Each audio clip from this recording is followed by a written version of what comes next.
Olá, estamos aqui para a nossa segunda aula do Rei do Monera. Na primeira aula nós demos aí um enfoque maior na parte de estrutura de bactérias. Vamos agora ver um pouquinho da fisiologia dela, começando pelo sexo. Bem, a bactéria não é muito criativa não. Ela tem basicamente 3 maneiras de fazer sexo. Bom, mas para falar de sexo em bactéria, o primeiro passo que nós temos que dar é definir o que é sexo. Você vai entender sexo como sendo uma recombinação genética. Por exemplo, quando um homem e uma mulher vão se reproduzir, fazem sexo, há uma recombinação genética. Vai o DNA do homem, vai o DNA da mulher, recombina e gera uma criança. Então vamos entender sexo como sendo essa recombinação genética. Como é que isso acontece em bactéria? Bom, em bactéria acontece de 3 maneiras. Primeiro caso, conjugação. Veja o desenho. Na conjugação bacteriana, 2 bactérias se unem. Uma dessas bactérias é chamada de F+, ou macho, e a outra é F- ou fêmea. A bactéria F+, passa o DNA dela para a bactéria F-. Geralmente o que ela passa é o plasmídio, mas pode acontecer também dela passar um pedaço do seu cromossomo.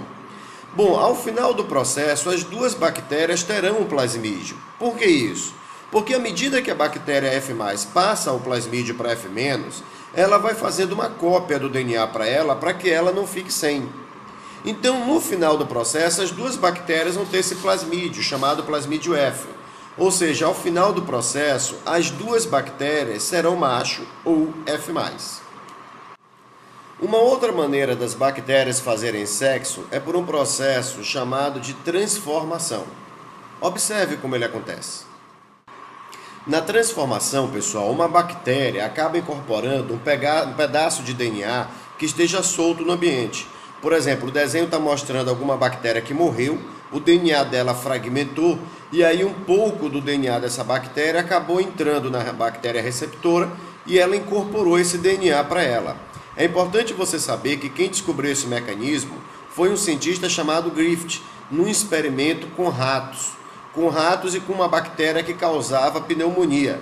Ele mostrou que bactérias que não possuíam cápsula se transformavam em bactérias que possuíam cápsula.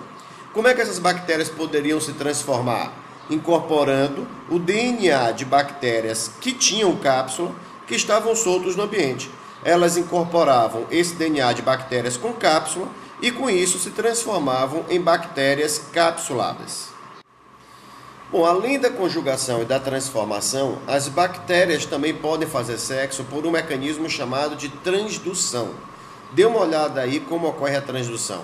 Observe que na transdução sempre há a participação de um vírus. Você deve lembrar da aula anterior de vírus que parasitam bactérias são chamadas de bacteriófagos. E que esses vírus liberam o DNA deles dentro da bactéria, esse DNA no ciclo lítico é ativado, transcrito e traduzido, produz proteínas virais que montam novos vírus, que rompem a parede celular da bactéria e saem prontos para infectar novas bactérias. Mas acontece que esse processo aí do ciclo lítico pode acabar tendo um erro. O erro é o seguinte, na hora de montar o vírus, ao invés de montar o vírus com DNA viral, pode acontecer de acabar montando o vírus com o DNA de uma bactéria. Então o vírus vai sair da bactéria carregando parte do DNA dela. E quando ele for injetar o DNA na outra bactéria, ele acaba transferindo o DNA da primeira bactéria para uma nova bactéria. Então, nesse caso, o vírus funciona como um vetor, transferindo o DNA de uma bactéria para outra. Bom, pessoal, nós vimos aí os 3 casos de sexo em bactéria. É importantíssimo você se dar conta do seguinte. Primeiro, sexo em bactéria é unidirecional. O que significa isso? Observe que nos 3 casos, uma bactéria doou o DNA e a outra recebeu.